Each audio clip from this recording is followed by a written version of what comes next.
साबिक जज शौकत अजीज सदीकी की बरतरफी का सुप्रीम जुडिशल कौंसल का फैसला कलअदम करार। चीफ जस्टिस पाकिस्तान काजी फायजी सदी सरबराही justice Aminuddin, justice Jamal Mandokhail, justice Hasan Rizvi ते जस्टिस इरफान सादत मुश्तमिल 5 रुकनी बेंच ने शौकत सदीकी की आईनी दरखास्तां ते समात 23 जनवरी 2024 तो मुकम्मल की सी। अदालत ने हुण केस का 22 सफ़ा का फैसला जारी किया है जो चीफ जस्टिस पाकिस्तान ने तहरीर किया है। सुप्रीम कोर्ट की जानिब तो जारी फैसले किया गया है कि सुप्रीम जुडिशल कौंसल की जानिब तो शौकत अजीज सदीकी की बरतरफी नूं गैर कानूनी करार दिता जाता है, जबकि 11 अक्तूबर 2018 ਨੂੰ वजीर आजम की सिफारिश से सदर ने इन्हां दी बरतरफी का नोटिफिकेशन जारी किया। इनू भी कलअदम करार दिता जाता है। अदालती फैसले किया गया है कि जस्टिस शौकत अजीज सदीकी नूं बहाल नहीं किया जा सकता। इन्हां नूं रिटायर्ड जज तस्वुर किया जाए और बतौर जज इस्लामाबाद हाई कोर्ट रिटायर्ड ते तमाम मराहत तो पेंशन के हकदार होंगे। इन्हां नूं पेंशन समेत तमाम मराहत मिलणगियां।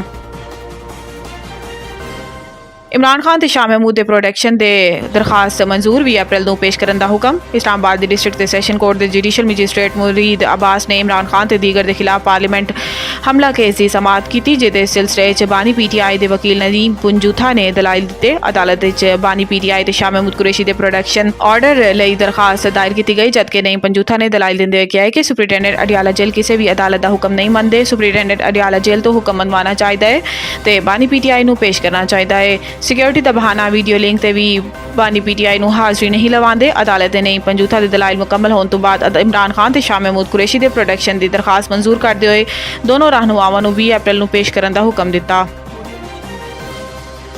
पेट्रोल ते लीवी 60 रुपये 18% GST भी बहाल करो।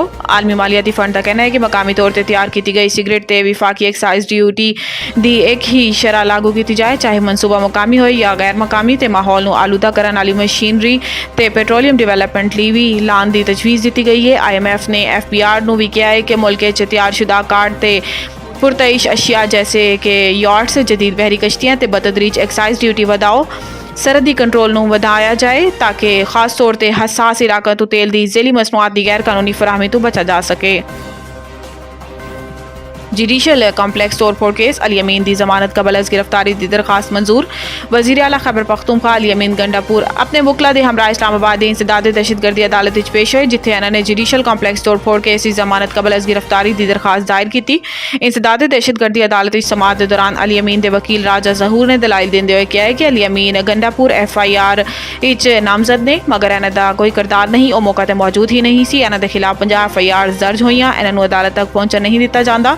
अदालत ने वकील सफाई दे दलाइल सुनन तो बाद वज़ीर आला KP अली अमीन गंडापुर की 50,000 रुपये के जमानती मुचलकन दे इवज़ जमानत कबल अज गिरफ्तारी की दरखास्त मंजूर कर ली।